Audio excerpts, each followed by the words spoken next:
नमस्कार दोस्तों, स्वागत है आपके अपने YouTube चैनल एग्जाम वीर में। मैं आपका दोस्त राहुल कुमार आपका इस चैनल पर तहे दिल से स्वागत करता हूं। तो आज जो हमारा वीडियो रहने वाला बहुत ही इंपॉर्टेंट रहने वाला है उन एस्पिरेंट के लिए जो ग्रुप डी के डॉक्यूमेंट वेरिफिकेशन के लिए जा रहे हैं। आपको ये कागज लेके जाने, वरना ऐसा ना हो कि आप एकदम टेंशन में आ जाए और आपको परेशानी का सामना करना पड़े। अब देखो, अगर आपके पास में कोई कागज नहीं होगा तो आपको इतना तो घबराना नहीं है, इतनी टेंशन नहीं लेनी है कि आप इस कागज की कमी के कारण बाहर हो जाएंगे। तो मैं सारी की सारी चीजें, सारी की सारी इंफॉर्मेशन इस वीडियो के अंदर देने वाला हूं। जितने भी हमारे नए व्यूवर्स हैं, जिन भाइयों ने अभी तक हमारे चैनल को सब्सक्राइब नहीं किया है दोस्तों, तो चैनल को सब्सक्राइब कर लो और वीडियो अगर मेरी पसंद आती है तो वीडियो को लाइक जरूर करें। देखो, मैं क्यों आपको बता देना चाहता हूं, क्योंकि मैं खुद रेलवे का एक एम्प्लॉय हूं और मैं रेलवे की नौकरी पिछले 2019 में मैंने रेलवे ज्वाइन किया था। हाल ही में रिसेंटली में मैंने रेलवे रिजाइन कर दिया है, लेकिन रेलवे मैंने 1.5 साल करने के बाद में मुझे सारा का सारा अनुभव है रेलवे के बारे में और मुझसे कौन कौन से कागज मांगे गए थे मैं सब इस वीडियो के अंदर बताऊंगा। देखो, सबसे पहले document verification for group D. देखो बच्चों, फिजिकल हो गया सबका। अब फिजिकल होने के बाद में सिकंदराबाद बोर्ड की डॉक्यूमेंट वेरिफिकेशन की लिस्ट भी आ गई है। अब जितने भी बच्चे सिकंदराबाद बोर्ड में चयनित हुए उन सभी को हमारी ओर से बधाई। और बाकी बोर्डों का जो डॉक्यूमेंट वेरिफिकेशन का लिस्ट है वो भी 1 या 2 दिन के अंदर या 1 हफ्ते के अंदर अंदर आने वाला है। ठीक है भाई। अब देखो, सबसे पहले आपको ये जानना जरूरी है कि ग्रुप डी की जो वैकेंसी है वो 10वीं से है। 10वीं से है तो आपके लिए क्या सारे के सारे कागज चाहिए, ये सिर्फ इसमें 10वीं का कागज और 10वीं का सर्टिफिकेट और 10वीं की मार्कशीट चाहिए? तो देखो मेरे भाई, चाहे आपने बीटेक मेंशन किया है, चाहे आपने बीएससी मेंशन किया है, चाहे आपने इंटर मेंशन किया है, आपने जो चाहे मेंशन किया है, लेकिन ये जो वैकेंसी है 10th लेवल की है। अभी 10th लेवल की है तो सिर्फ यहाँ पर आपका जो डॉक्यूमेंट वेरिफिकेशन में कागज चेक होगा, सिर्फ 10वीं की मार्कशीट और 10वीं का सर्टिफिकेट चेक होगा। ऐसा नहीं है कि आपके पास अगर इंटर का मार्कशीट नहीं है तो आपको कोई दिक्कत वाली बात नहीं है कि यार मेरा तो बीटेक का नहीं मिल लिया। भाई मेरे तो अभी बीटेक की मार्कशीट आई नहीं है यार, मैं बहुत ज्यादा टेंशन लूंगा। मेरे भाई उससे कोई दिक्कत होने वाली नहीं है। अगर आपके पास में 10वीं की मार्कशीट है, सर्टिफिकेट है, तो आप बेहिचक जाइए, कोई दिक्कत नहीं है। आपने चाहे कुछ भी मेंशन किया है वो उस चीज को नहीं देखेंगे। सिर्फ आपकी कौन सी मार्कशीट देखी जाएगी मेरे दोस्त? 10वीं की मार्कशीट देखी जाएगी। और अगर हाँ आपने आईटीआई भी मेंशन कर रखा है तो आप आईटीआई की मार्कशीट भी लेके जा सकते हैं। ठीक है भाई, आगे चलते हैं। देखो बच्चों, अब कास्ट सर्टिफिकेट, देखो ये सबसे ज्यादा महत्वपूर्ण है कि कास्ट सर्टिफिकेट, देखो ये इंपॉर्टेंट रोल अदा करता है। अगर आप जब भी बाहर होंगे वो इसी के कारण बाहर होंगे। अब देखो, अगर SC ST की बात करी जाए तो इनके लिए कोई दिक्कत वाली बात नहीं है, क्योंकि SC ST की जो जातियां हैं वो सेंट्रल में और यूपी में दोनों में एक ही जगह एक ही रहती हैं। चाहे सेंट्रल की बात करी जाए या फिर स्टेट की बात करी जाए, जो SC में है वो SC में ही है और जो ST में है वो ST में है। हाँ, उसे दुविधा पड़ सकती है जो एक जगह SC में हो और दूसरी जगह OBC में किसी और कैटेगरी में हो, उसके लिए जरूरी है सेंट्रल का सर्टिफिकेट। अदरवाइज अगर आपके पास सेंट्रल का सर्टिफिकेट नहीं है, सिर्फ स्टेट का सर्टिफिकेट है, तो भी आपको कोई दिक्कत लेने की जरूरत नहीं है, आपको घबराना नहीं है। लेकिन मैं सजेस्ट करता हूं कि आप दोनों लेके जाइए, आप स्टेट का भी लेके जाइए और आप सेंट्रल का भी लेके जाइए। ठीक है भाई। अब देखो, बात करते हैं OBC की। देखो OBC में कुछ जाति ऐसी होती हैं जो केंद्र की अगर बात करी जाए तो आती है बच्चों जनरल में, और अगर खुद के स्टेट की बात करी जाए तो वो OBC में काउंट की जाती हैं। तो ऐसी कंडीशन में उनके सामने परेशानी पड़ जाती है भाई, उनके सामने दोस्त परेशानी पड़ जाती है। जैसे जाट, भाई जाट अगर हम बात करते हैं जाट की, तो यूपी के अंदर जाट किस में आता है? OBC में आता है। लेकिन सेंट्रल में किस में आता है? जनरल में आता है। तो इनके लिए क्या होना चाहिए भाई? OBC का सर्टिफिकेट चाहिए। OBC का सर्टिफिकेट चाहिए, वो भी सेंट्रल का। सेंट्रल का चाहिए बच्चों। एक क्रीमी लेयर होता है और एक नॉन क्रीमी लेयर होता है, ये भी आपको मेंशन अच्छी तरीके से देख लेना है। ठीक है भाई।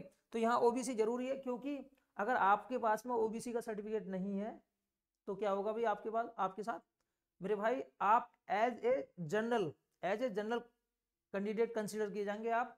और आपके अगर नंबर जनरल के बराबर नहीं है मेरे दोस्त, तो आपका फाइनल सिलेक्शन में प्रॉब्लम पड़ सकती है। इसलिए जितने भी OBC वाले बच्चे हैं वो अपना केंद्र वाला सर्टिफिकेट जरूर लेके जाएं, केंद्र वाला जरूर लेके जाएं। और अगर आपके पास दोनों है तो आप दोनों लेके जाएं। ठीक है भाई। तो ये देखो, ये जो पॉइंट है बहुत ज्यादा महत्वपूर्ण है। इसी के आधार पर कुछ बच्चे एज ए जनरल काउंट किए जाते हैं। ऐसा नहीं है कि आपको बाहर कर देंगे, वो बाहर कोई नहीं होता है मेरे भाई। सिर्फ जब आपके पास में अपनी कास्ट का सर्टिफिकेट नहीं होगा तो आपको एक जनरल के कैंडिडेट के तौर पर आपको काउंट किया जाएगा। ठीक है भाई। अब देखो बच्चों, EWS का इनकम सर्टिफिकेट। भाई EWS की जो डेफिनेशन दी गई है वो आय के आधार पर दी गई है। आपके पास में EWS का इनकम सर्टिफिकेट होना चाहिए। जो क्राइटेरिया है इनकम का EWS का, वो उसमें फिल होना चाहिए। ऐसा नहीं है कि आपके पास में, पहली बात तो EWS का अगर आपके पास सर्टिफिकेट हो तो आपने इनकम सर्टिफिकेट जरूर बनाया होगा, आपको लेके जाना है। ठीक है भाई, बहुत ज्यादा महत्वपूर्ण है वो। इसे बिल्कुल भी छोड़ना नहीं है, क्योंकि EWS आप इनकम सर्टिफिकेट के दायरे के अनुसार ही आप EWS काउंट हो गए। ठीक है भाई, आगे चलते हैं। ऐसा नहीं है कि आपकी सैलरी, आपकी जो मंथली इनकम है वो, सॉरी ईयरली इनकम है वो आपकी 8 लाख से ऊपर है तो आप EWS के अंदर नहीं आ सकते। आपको EWS का जो इनकम सर्टिफिकेट है वो लेके बिल्कुल जाना है, ये बहुत ज्यादा महत्वपूर्ण है, इसे बिल्कुल भी स्किप नहीं करना है। अब देखो बच्चों, इसके आगे चलते हैं भाई। देखो आधार कार्ड, और आधार कार्ड आपको लेके जाना है। आधार कार्ड के साथ साथ आपके पास में कुछ और भी है, जैसे मान लिया भाई DL है, DL भी लेकर जा सकते हैं। DL के साथ साथ में आपके पास पैन कार्ड है तो पैन कार्ड भी ले जा सकते हैं। एक के साथ में मल्टीपल आपको अपनी ID लेके जानी है, एक ID को साथ में मल्टीपल ID लेके जानी है, जैसे आधार कार्ड के साथ में पैन कार्ड और उसके साथ में अगर DL है तो लेके चले जाओ। और कोई दिक्कत वाली बात भी नहीं है, अगर आपके पास नहीं है सिर्फ आधार कार्ड है तो आप उसकी फोटो कॉपी लेकर जाएं। और जितने भी आपके पास में कागज हैं उनकी 3-3 सेट, कम से कम मिनिमम 2-2 या 3-3 सेट में फोटोकॉपी तैयार कर लें। ठीक है भाई, और सेल्फ अटेस्ट कर लेना अपनी, क्योंकि यहाँ पर अब तो हर जगह सेल्फ अटेस्ट काम करता है। अब देखो बच्चों, फोटो भाई देखो, सबसे ज्यादा जो परेशानी वाली बात होती है वो सिर्फ फोटो की होती है। मैं भी परेशान हुआ था, क्योंकि मेरे पास में जब मैंने फार्म डाला था वो वाले फोटो नहीं थे, और उसके अंदर एक मेंशन होता है कि भाई आपका जो फोटो है ना वही होना चाहिए जो आपने फार्म डालते वक्त लगाया था। मेरे भाई मेरे पास वो फोटो नहीं था, तो मैंने क्या करा था भाई, जो पुराना फोटो था उसी से फोटो बनवा लिया था। देखो अगर आपके पास में ऐसा विकल्प है कि आपके पास पुराना फोटो पड़ा है तो आप एक बार फोटो से फोटो बनवा भी सकते हैं, लेकिन इसके कारण आपका कैंडिडेट कभी भी कैंसिल नहीं होगा, आपको बाहर नहीं करेंगे वो। क्योंकि मेरे पास भी फोटो नहीं थे, मैंने फोटो से फोटो बनवाया था, उसमें मेरा फोटो ठीक नहीं आया था, बिल्कुल धुंधला फोटो था, तो मैंने नए फोटो दिए थे, मेरे दोस्त मैंने नए फोटो दिए थे और उन्होंने वो वाले फोटो सिर्फ देखे थे, नया फोटो ले लिया था। कोई दिक्कत वाली बात नहीं है, फोटो के कारण कोई भी बच्चा हमारा बाहर नहीं होगा। तो आपको बिल्कुल घबराना नहीं है कि अगर हमारे पास फोटो नहीं है, आप बिल्कुल हड़बड़ाहट में है, बार बार फोटो देख रहे हैं, भाई मिलता है तो ठीक है, नहीं मिलता है तो दोस्त आप आपका करंट का फोटो एकदम खिंचवा कर रखिए, और मिल जाता है तो और अच्छी बात है। बाकी देखो और क्या होगा भाई मेरे दोस्त, वहां पर और क्या क्या होता है अभी देखो, आपसे एक पैराग्राफ लिखवाया जाता है, जैसे रेलवे के फार्म में हम शुरू में फार्म डालते वक्त भरते हैं। अब वही पैराग्राफ आपसे दोबारा लिखवाया जाएगा, तो आपकी हैंड राइटिंग चेक की जाती है।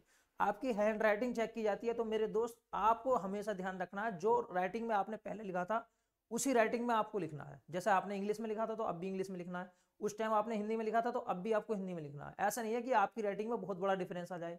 अगर आपकी राइटिंग में डिफरेंस आएगा मेरे भाई, तो यहाँ पर आपको पेंडिंग रखा जा सकता है, यहाँ पर आपको हो सकता है ज्वाइनिंग के लिए पेंडिंग रखा जा सकता है। या फिर अगर आपके थंब, मेरे भाई अगर आपके थंब में प्रॉब्लम आती है तो भी आपको पेंडिंग में रखा जा सकता है। तो ये दो चीजें बहुत ज्यादा महत्वपूर्ण है, इन्हें बिल्कुल भी स्किप नहीं करना है। आपसे एक पैराग्राफ लिखवाया जाएगा और उसी पैराग्राफ की जो राइटिंग है, ठीक है भाई, वो उससे मैच करी जाती है कि ये वही कैंडिडेट है जिसने फार्म भरा था और जिसने सारे के सारे एग्जाम दिए हैं। ठीक है भाई, तो ये चीज बिल्कुल भी स्किप नहीं करनी है हमें, और एक एक पॉइंट को सावधानी पूर्वक देख लेना है। राइटिंग में ज्यादा वो नहीं होना चाहिए, थोड़ा बहुत हेर फेर चल जाएगा, लेकिन ऐसा नहीं है कि पहली राइटिंग आपकी बिल्कुल अलग थी और ये वाली राइटिंग आपने कर्सिव में लिख दी या फिर अलग सजा सजा के लिख दी। जैसे आपने पहले लिखा था वही आपको इस बार लिखना है। तो मेरी बातें जितनी भी है सारी सारी बिल्कुल सही है, ट्रूथ है, क्योंकि मैं खुद रेलवे का एम्प्लॉय रह चुका हूँ और मेरे साथ भी यही घटना घटी थी। मैं भी परेशान रहा था आपकी तरह, क्योंकि परेशान होना मेरे भाई लाजमी होता है भाई, इंसान की जॉब का सवाल होता है, हर इंसान परेशान होता है। ठीक है भाई, तो आपको ज्यादा घबराने वाली बात नहीं है, क्योंकि जब आप एक बार इंटरव्यू फेस कर लोगे तो आपको पता लगेगा यार कुछ नहीं था, बहुत सिंपल चीज थी, कुछ भी नहीं है भाई, कुछ भी नहीं है मेरे भाई। ठीक है भाई, तो बच्चों अगर आप सेटिस्फाइड हैं इस वीडियो से तो वीडियो को लाइक करना है, और अगर आप चैनल पर नए हैं तो दोस्तों चैनल को सब्सक्राइब करना है। अब एक मैं नई वीडियो बनाऊंगा जिसमें आपको मेडिकल के बारे में बताऊंगा।